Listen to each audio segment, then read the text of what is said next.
이태원 참사 희생자분들의 명복을 빕니다. 그리고 여러분이 이 사고를 통해 꼭 명심했으면 하는 이야기가 있습니다. 안녕하세요. 조금 다른 정치 유튜버 잠수함 토끼입니다. 오늘은 이태원 참사에 대해서 이야기하고자 합니다. 저도 많이 답답하고 참담했습니다. 화도 나고 눈물도 났습니다. 하지만 이를 둘러싼 이야기들을 보면서 우리가 꼭 명심했으면 하는 이야기가 세 가지 있습니다. 첫째로, 이태원 참사를 이유로 탄핵은 어렵습니다. 여차저차해서 국회에서 탄핵 소추를 해도 헌법재판소에서 인용될 가능성 거의 없습니다. 많은 분들이 착각하고 계시더라고요. 세월호 사고 당시 박근혜 대통령의 7시간의 공백, 이건 탄핵 심판에서 탄핵 사유로 인용되지 않았습니다. 헌법재판소에서 판단하기를 대통령의 성실한 직책 수행 의무는 헌법상 의무로 인정되지만 원칙적으로 사법적 판단의 대상이 되기 어렵다고 봤습니다. 세월호 참사가 탄핵 여론에 지대한 영향을 미친 것은 맞지만 탄핵 사유로 인정되지는 않았습니다. 대통령의 불성실이나 무능을 이유로 탄핵할 수 있는 방법은 없습니다. 물론 탄핵시키고 싶을 만큼 화가 난 마음도 충분히 이해가 됩니다. 여기서 두 번째, 여러분들의 분노를 정치인들 싸움에 땔감으로 소비하지 않았으면 좋겠습니다. 분노는 매우 강한 동력입니다.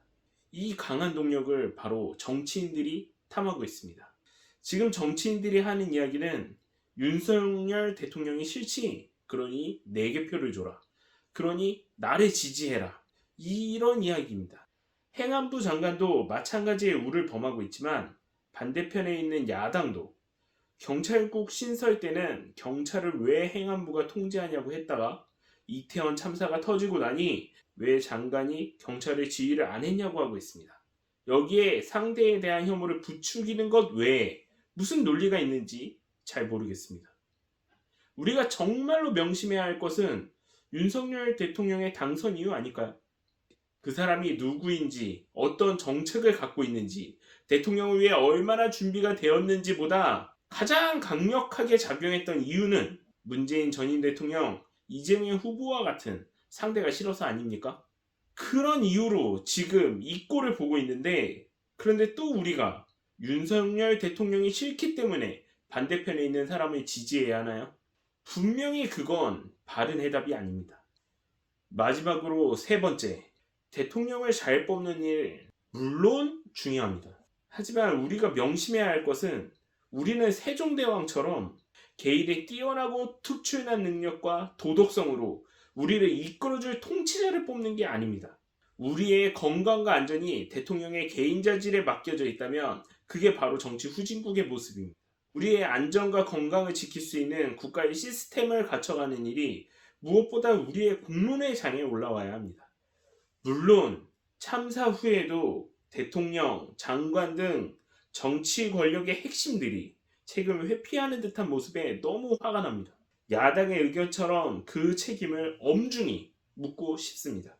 엄중히 책임을 물을 수 있다면 지금 우리의 답답한 마음도 어느 정도 해소될 것 같습니다. 하지만 우리의 답답함을 푸는 것을 1순위로 둔다면 자연재해를 이유로 왕을 살해하는 고대국가 부여 수준에 그치는 것입니다. 또 권력자의 개인의 잘못에 집중하면 야당의 권력투쟁을 위한 수단에 이용되고 마는 것입니다.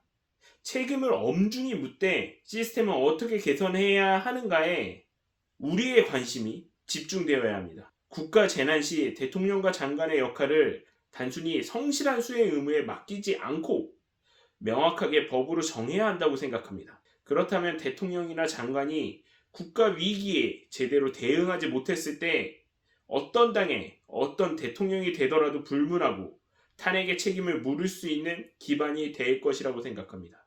권력을 캐치볼처럼 주고받는 것으로 생각하는 정치인들은 대통령과 장관의 법적 책임을 강화하는 것을 매우 싫어합니다. 다음에 자신들의 차례일 때 올가미가 될까봐 좋아하지 않습니다. 그래서 우리가 더 요구해야 합니다. 우리가 집중해야 되는 문제는 바로 여기에 있다고 생각합니다. 여러분들의 생각 댓글로 남겨주세요.